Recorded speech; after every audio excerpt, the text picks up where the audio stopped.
So I don't know if I've ever done one of these before, but I feel like I should. And I feel like it's probably a good thing to, I don't know, not be honest, because I don't feel like I've been hiding anything, but also like, I don't know, it's probably just good to tell you what I'm up to. Hey, welcome. If you don't know me, I'm Megan Brame.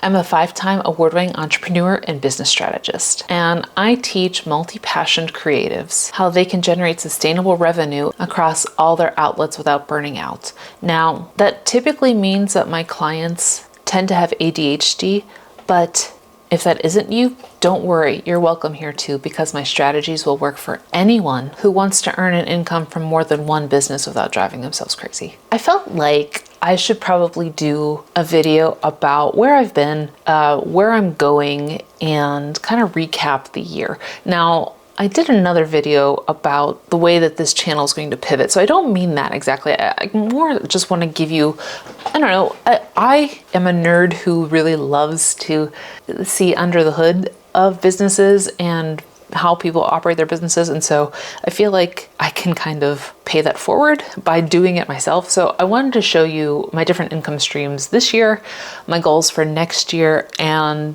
all of the stuff in between that, if that makes sense. Let me recap what has been happening in 2023. If you go back through my video history, you're going to see that I took a lot of time off this year from making videos, and like I want to say it was because I was really tumultuous, and it was, but I don't know if that's the case. I think it was more my ADHD just finding other places to preoccupy myself with. But we did move. We ended up deciding to move in May, and by July we were in our new home. So it was a crazy summer, and actually I have a birthday present that I was making for my husband whose birthday is in July, and I still haven't finished it. It's now December when I'm filming this. So it's just been that kind of craziness. In addition to that, my job as a freelance writer has been really tumultuous lately, and I am still someone who thinks that AI isn't going to completely take over the freelance writing industry or any freelance creative industry, but it was a symptom, I believe, of a bigger picture where a lot of funding has gone away, VC funding for startups who were typically the clients that I would work for, fintech especially, and add on to that AI, and I think it's just been a really tumultuous year. So it's been not as profitable as it was in 2022. Just to put this all kind of in perspective. So we have a dynamic job going, moving, and all of the stuff that comes with buying and selling a house, moving into the new house, finding all the little quirks that the people left behind. Sorry. And kind of like finding your footing again. So looking back, I guess it's no surprise that this channel and my other platform, the Beige House, kind of, took a back burner, but I still wish I had given it more priority. I guess I'm only telling you that because I want you to know that if you ever feel that way, that, you weren't giving it your all, or if you're really someone who is naturally hard on yourself, I get it. And I am too, I understand. So let's all just try and give ourselves some grace, I guess, if we can. I don't know, we'll get there. In addition, I turned 40 this year, which was cool. I don't really care that much about aging, and I know that sounds like I am so much better than these people, but I don't. It's cool to hit a milestone birthday and see, kind of where my life is. I think that I am probably at the halfway point of my life, hopefully, and it's kind of cool to think about that and think about what the next half of my life could be like. Now, going back to the business side, turning 40 is an interesting thing for me because I used to joke in my 20s that I would never retire. Now that I have turned 40, kind of realized that might be the case, and it's not as funny as it used to be, especially when I am working in such a tumultuous time for freelancers, entrepreneurs, things like that.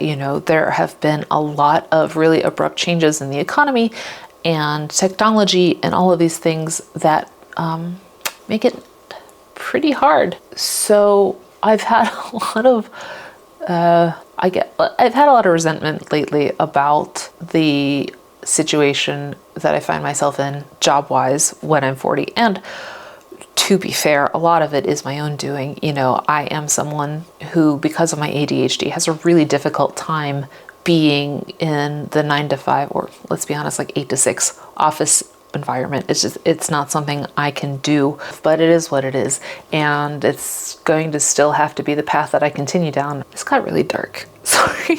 Let's go back to talking about the good stuff. So let me show you my income streams. So currently I have 2 to 3 income streams right now. And I say 2 to 3 because they're siloed, but also grouped. I know, right? Can you just pick a lane and stick to it?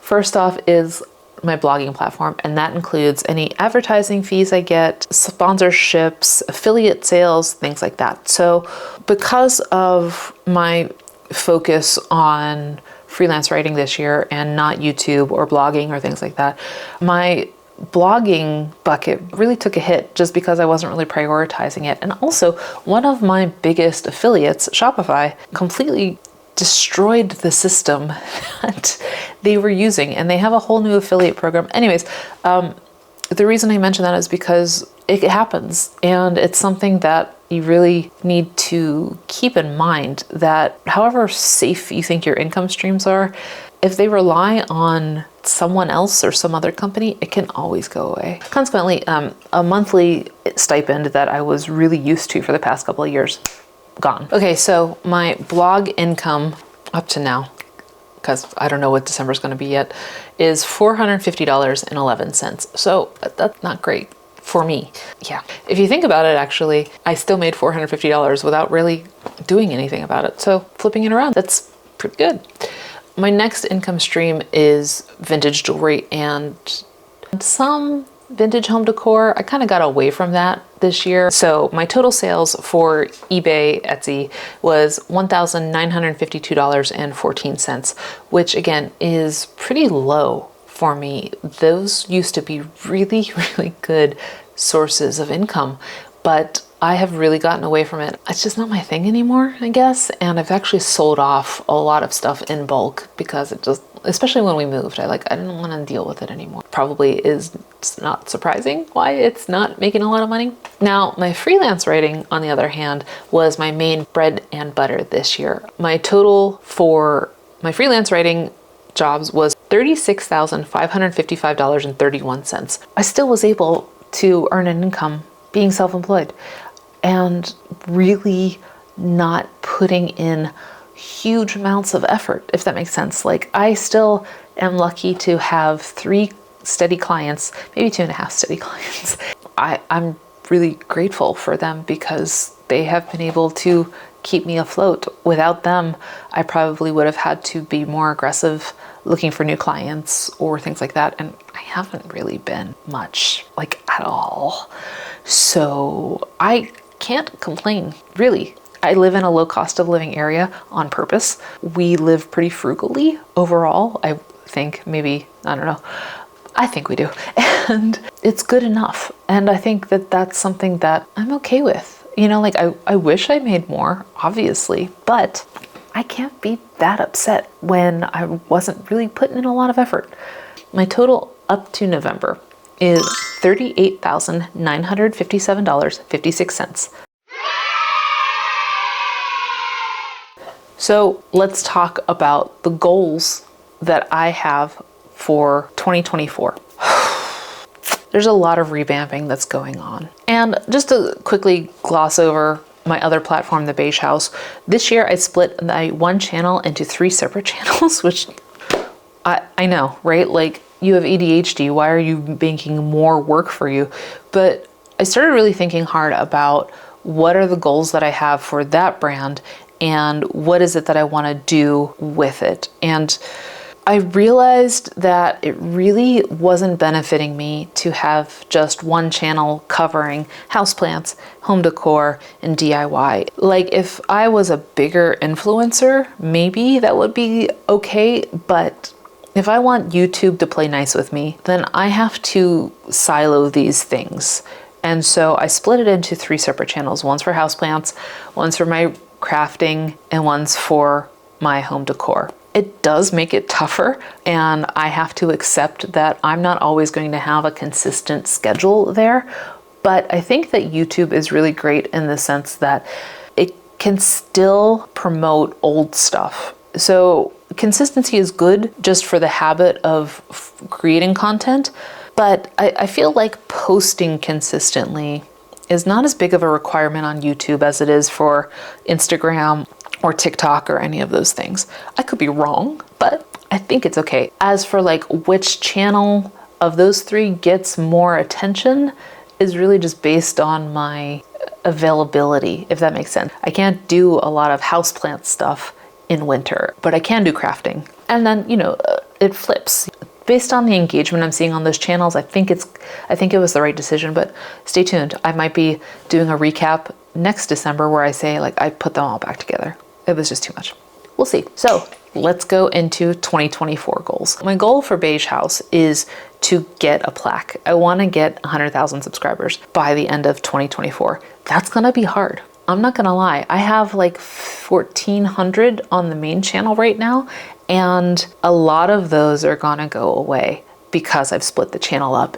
Can I get to 100,000 in a year from 1,450? Why not? Let's go for it and let's see what happens. And I also want to start getting brand collaborations on there. I used to do brand collaborations on my blog, but I got away from it mostly because I wasn't putting in a lot of effort. I got to be honest. Outreach and, nurturing relationships and things like that hasn't been a big deal for me, especially because the freelance writing has taken such a priority. So my goal for 2024 is to get at least 6 brand collaborations. So 1 every 2 months. Like I said, that might be a bit of a challenge. In terms of my setup, and this kind of goes for this channel and my other channels, I want to revamp my video workflow and I want to revamp the way I film. Right now, I have this setup here, and then also my sitting area over there. My crafting has an overhead camera and setup there, but I don't love it. I always film multiple videos at the same time. So doing multiple projects and things like that, it gets really cramped over there. And so my goal for all of my video endeavors is to create a new setup, and it's gonna be like right here. I'm looking through my monitor, so it's gonna be like right here.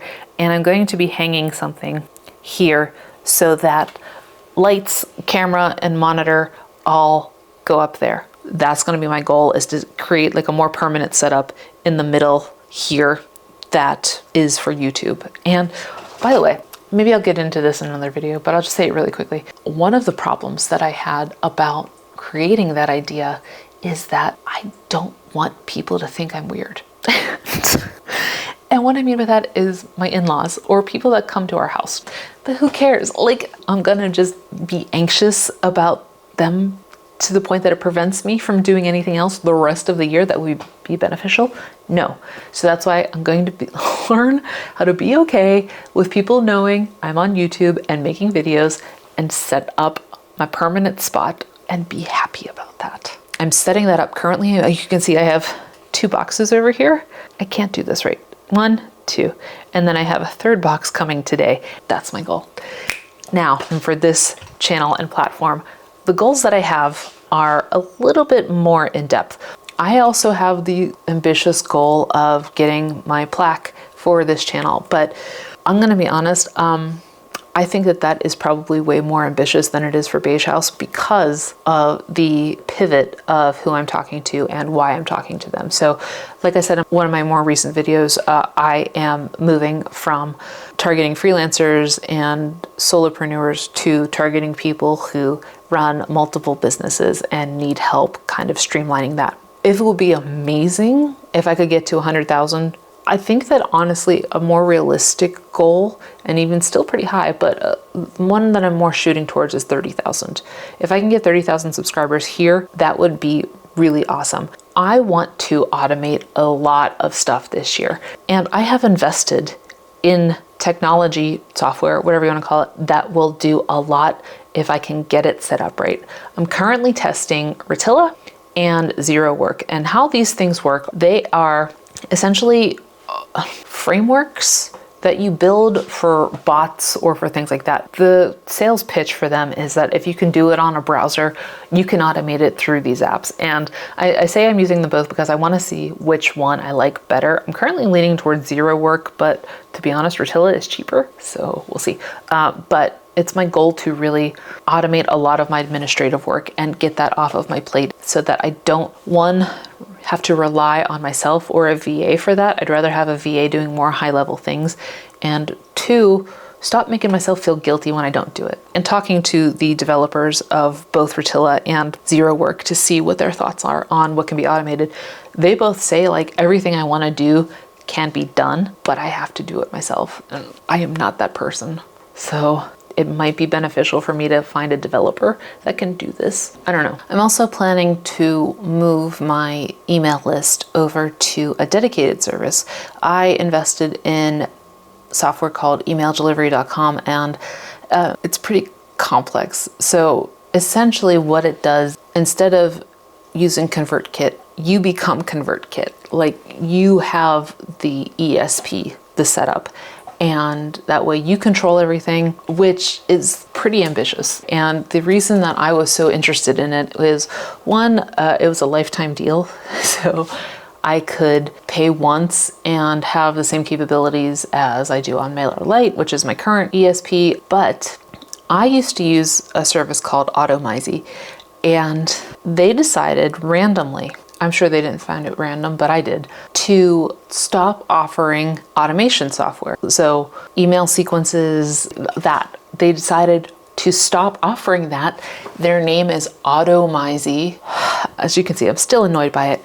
And not give me any access to my old sequences so that I could copy them and move them somewhere else.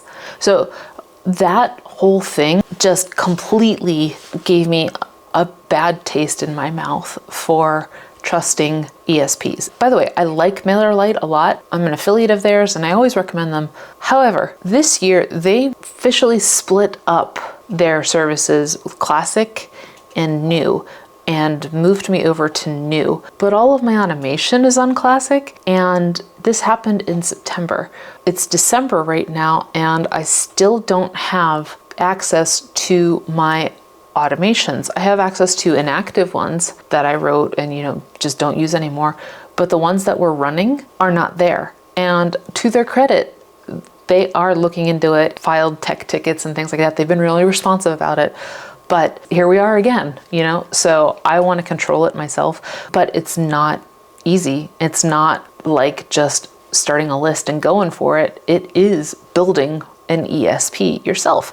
And that requires a lot of work. So between that and the automation steps, I'm in it. I'm in tech deep right now. And I'm sure there are people out there that can build these things for me. I know the language that I would need, but I don't know that I even have it all thought through on what it is I would want it to do and if someone is capable of doing it for me at this point. So this is all a learning process that I need to learn first, at least a base level on what it is that I am asking these things to do before I start paying someone else to do it for me. My next big ambitious goal for 2024 is to revamp my members library. It is my free service and has access to all of my downloads, all of my lead magnets, all of those things, and for a while was being updated monthly with new content. But then I moved and got crazy and I let it go. It's still there, but it has not been loved that much, I'm not gonna lie. So I need to really work on revamping it. And this is another big ambitious goal because I want to rework the whole framework and it is going to take a while. Now, in terms of staff, I currently don't have any staff. I used to have 2 VAs that were very, very useful and very helpful, but when the pandemic came, it was not a great place for me to be putting out more money than I was bringing in. And for the past couple of years, it's just been me. And that is something that I'm not thrilled about. I really want to have help in my business. So there's like the idealist part for me and there's the pragmatic part. And Ideally, the people that I want to hire in 2024 are a video editor, a social media manager, and a community manager, but essentially someone who handles the community of the members library, as well as maybe comments and things. I'm not sure. Like I said, like I need to flesh this out more between idealist and pragmatic and what these roles would do. I also want to either rehire one of my old web developers or hire a new one who has more knowledge about programming and things like that besides WordPress. So ideally, I'd be hiring 4 people, but pragmatically, I think that my main people that need to be hired are the developer and the video editor. In terms of my email list, I do want to get that up to at least 5,000 people. Now again, that is a big goal because I'm completely moving my platform, which means I have to move the lead magnets, I have to move the automation, the process, the subscriber, the landing pages, the hookups on WordPress, like all of that has to move. And so we will see. If you're curious about personal goals, 1, make sure that I do at least 9 months of not going over my income. I've been really good about that this year, actually, about making sure that, let me see, so far, 8 months I have been in the positive. That means that I've gone only 3 months when I've went over my income level. And that is really, really good for me. I used to be really, really bad with money, where every month I was spending way more than I was making. Consequently, I got in debt. If I can do another 9 months next year, at least, of making sure that I am spending less than I'm bringing in, that would be really awesome for me. 2, I really want to build my savings. I am someone who, I want to say it was ADHD, but I think that's a contributing factor and not the only cause, but I didn't really take having a savings account seriously until I was like 35, 36. So consequently, my savings account is not that healthy. I would love to have at least 6 months worth of bills saved over there. And I have maybe 1 month. If I'm lying to you, I would say I probably have half a month of bills saved, and I would really love to have at least 6 months.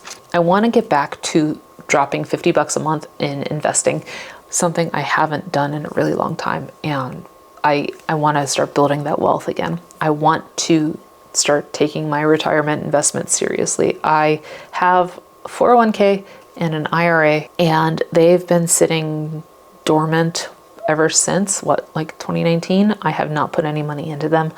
I'm 40, like, need to start doing that. A non-financial goal that I have is that I really want to finish the Draw a Box course. I would love to be artistic, but I can't get what's in my head onto paper. I don't know where to start, and I don't know how to do that. And so I started taking Draw a Box, and I got through the first whole part. I drew the boxes and I did the lines and I did all of that. And then the second part is like drawing plants, which for me, a plant nerd, seems really cool and something I should really want to do, and I haven't. There's also like a body goal that I have, and that is to move my body more intentionally, more regularly. I don't want to say exercise because that's just a block in my head. So I want to move my body more so that I make less sounds when I get out of bed. That's my main goal. So those are my really crazy goals for next year. They all feel really crazy but still attainable if I'm willing to put the motivation in to do them. And as you know, if you have ADHD, it's a great idea, but can you get that to happen? Fingers crossed for me and for you. Do you have any goals for next year? What are you thinking about? Leave a comment and let me know. I will see you in 2024 and in the next video.